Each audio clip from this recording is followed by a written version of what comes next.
Hey y'all, Happy New Year and welcome back to Reddit the Wire. Well, the Derby Trail is now upon us. All the 2-year-olds are now 3-year-olds, and the quest for the Kentucky Derby has begun. It's going to start at Oaklawn with the Smarty Jones Stakes. That looks like a pretty good race to kick things off, so let's have at it. So the Smarty Jones is ungraded at 250,000. It's the ninth race on the Saturday card at Oaklawn. It's run at a mile and a 16th for 3-year-olds, and it's a little bit of a transition. You know, they used to start it with the Southwest Stakes at a mile with that short stretch, and then move to the Rebel mile 16th and Arkansas Derby mile and an eighth. So starting a little longer, and really the big plus I think more than anything is without the short stretch, maybe it plays the track will play a little more fairly for this field. We take a look at it. And a lot of these are pretty new to the scene, but not too many were, with the exception of a Kale's Angel they tried to put in the Breeders' Futurity. But most of these are kind of late to the scene. They didn't run in any of the stakes races for the 2-year-olds earlier in the year. So there's some late starters here for sure. You see that Hot Property for Brad Cox is the favorite. But I think it's a pretty balanced field in terms of ability. But it's really the question's going to be who looks like they can move forward, and that may be a tougher question to answer. We take a look at this, and we'll go through them one by one. We'll start with Hot Property number 6. I'm always reticent to take a maiden winner, as many of you know who have seen my postings when they go into a graded stakes. And we see it happen all the time, particularly on the Derby Trail. You know, a horse comes out, they break their maiden very impressively, and then they get into a stakes race and they're just overwhelmed. But this is kind of a unique scenario in that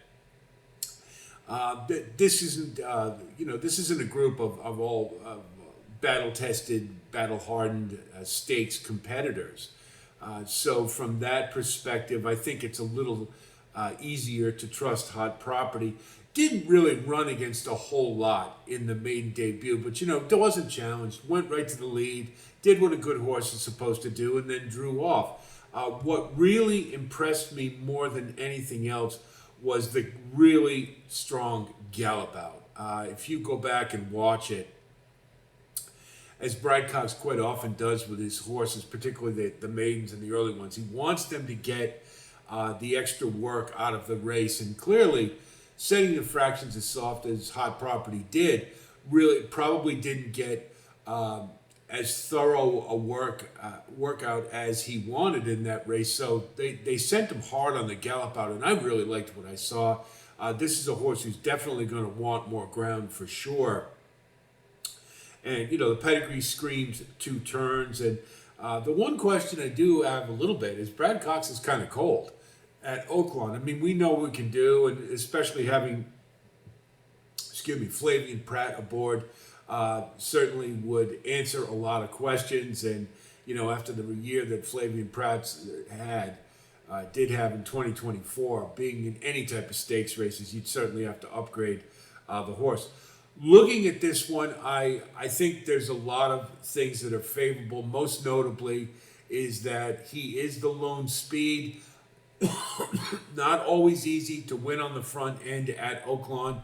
But here, I don't know how much of a real intense challenge that he is going to get. Perhaps from Mo Quality than any of the others, really. But I just have a feeling this one's going to be able to get on the lead and be gone.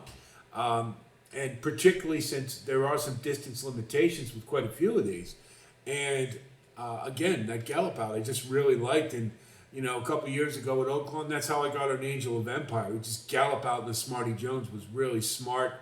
And it proved to be a good sign of what the horse can do. So, Hot Property, I don't like the price, obviously at 8 to 5, particularly in this field, but he is my pick to win it.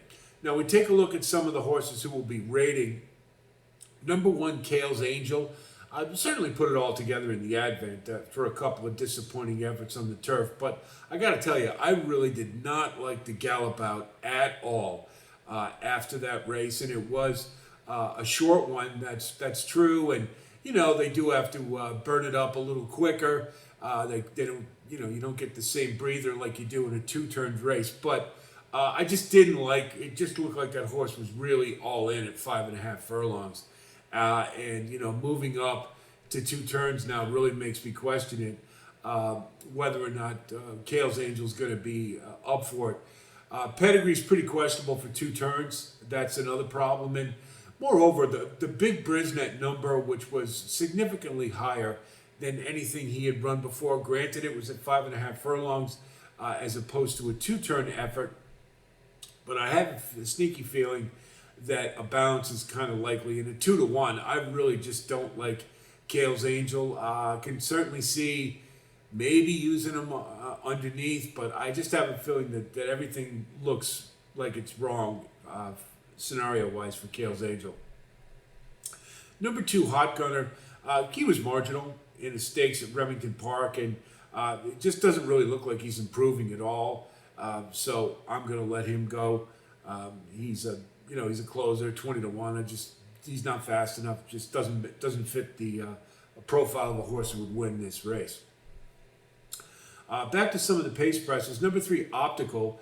Had a sustained drive in the starter allowance at Churchill. He does need to get faster, but he has the pedigree for the trip.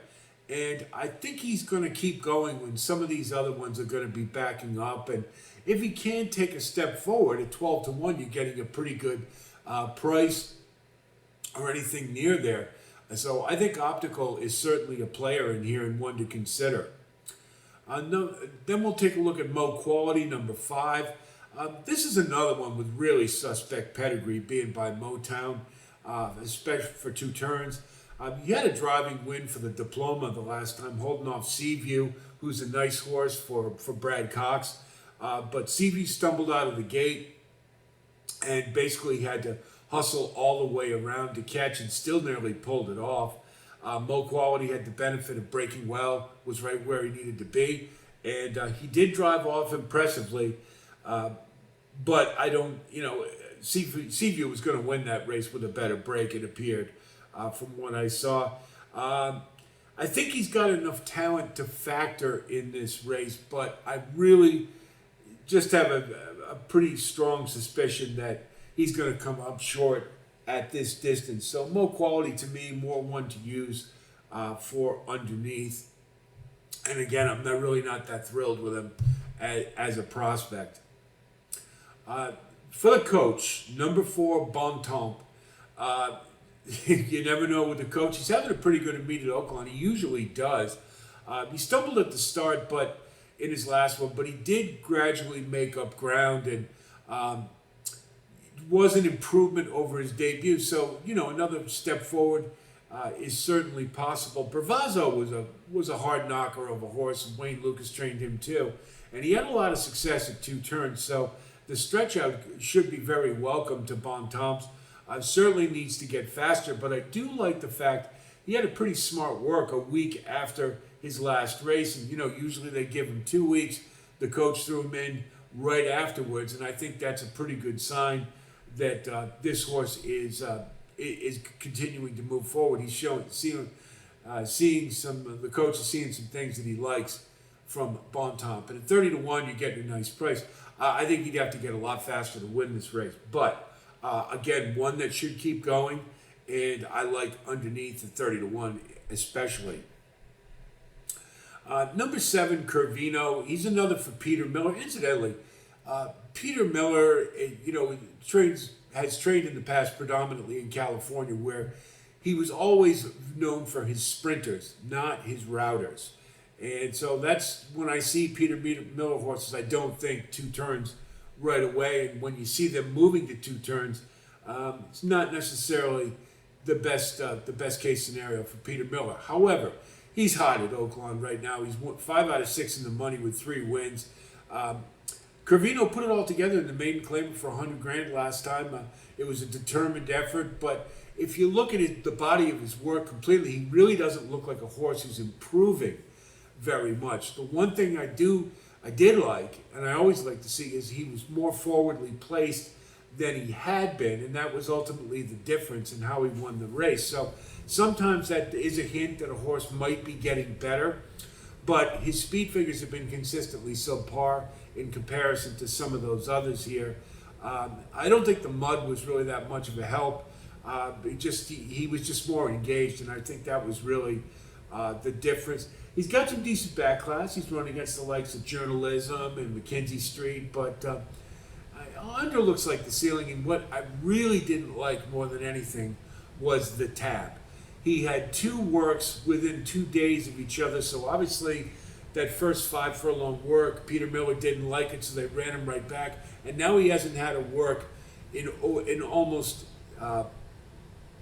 over 3 weeks coming into a race, and it just doesn't look like this is a really good setup. And wouldn't even be surprised if he scratched. So Curvino to me is not one that I intend to use in this race. Now we'll take a look at Coal Battle, number 8. Closed really well to take the Springboard Mile at Remington Park, and he is improving class-wise as the competition gets better. And those of you who watched my postings in the past know that is something I love to see from 3-year-olds on the Derby Trail. When their Brisnet class rating gets better from race to race as the race rating, meaning the competition gets better from race to race. It's a really good sign that a horse is not necessarily running against the field, they're running against themselves. And Coal Battle has that look about him. I was a little concerned, looking race shape wise, that he's not going to be able to get to Hot Property in time. I think Hot Property is going to be up on the lead and will have an easy time of it. And if that is the case, it's going to be awful tough for Coal Battle to run him down. Now, I don't think he's going to be a deep closer in this race. He has shown signs that he can get it at least mid-pack. He doesn't have to be all the way at the rear, and that certainly means that things could go well for him. I think he's absolutely a win candidate here. It's just the race shape I'm a little against for Coal Battle, but he's certainly one of the top 2 in this race without a doubt. So we look at the wagering strategy. We're going to go with Hot Property to win, and hopefully we can get something near 8-5, and they don't go too short on him. Then basically what we'll do is Coal Battle and Hot Property are our keys. So we're going to do a 6-8 cold, then we're going to do an 8-6 cold, then we're going to box 6 and 8. So we get paid either way if they go 1-2, and we'll leverage a little heavier on a 6-8 as opposed to an 8-6. And then we'll do a saver exacta with 6 on top with 3, 4, and 5. Trifecta, pretty much the same thing. 6, 8 with 3, 4, 5, 8, 6 with 3, 4, 5. And then we'll do a saver with 6, 8 on top and 6, 8 in third with 3, 4, 5 in second. So the odds could be better. I mean, it's an 8-horse field, but if we can get Bon Temps up to at least second, that might make for a nice payout. But it's a race, just as a general rule. When we talk about Derby preps, what we're looking for are those horses who are showing signs that they are going to progress and move forward. And in this field, to me, Hot Property and Coal Battle definitely have those earmarkings so far. So it is the front runner against the closer, so it should be an interesting race. It should be fun to watch for sure. I'm excited that the Derby Trail is now officially underway. So I hope our analysis helps you with your own wagering strategy. Wish you the best of luck as always. And of course, if you do like content like this, please like and subscribe. And thanks to all of you who have been on board, and we're looking forward to growing our community in 2025. That's it from here. Be on the lookout for a posting on the San Vicente Stakes, which is another Derby prep run at Santa Anita this weekend. So be on the lookout for that. I'll talk to you soon. And until then, be well.